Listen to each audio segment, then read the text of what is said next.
add this to dependencies in your project.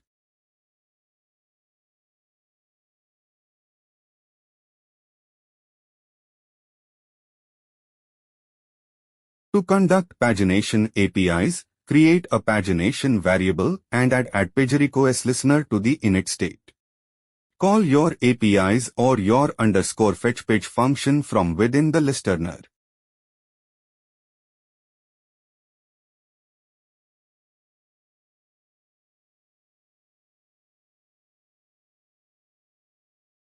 The function takes an integer page key as a parameter, which represents the current page number. It sends a GET request to the API endpoint API_endpoint.UniversityList with the page number and limit, set to 10, replaced in the URL. If the response is successful, 200 OK, it parses the response body into a list of university objects using the university model from SYN function.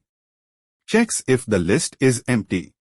If so, it marks the current page as the last page using _pagingController.append last page. Otherwise, it appends the new items to the pagination controller with the updated page key using _pagingController.append page.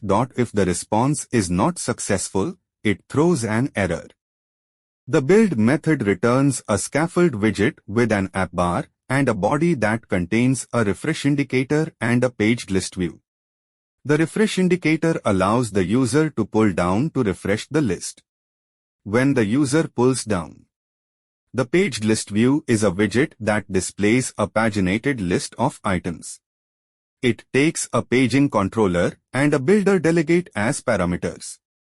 The page child builder delegate is responsible for building the list items.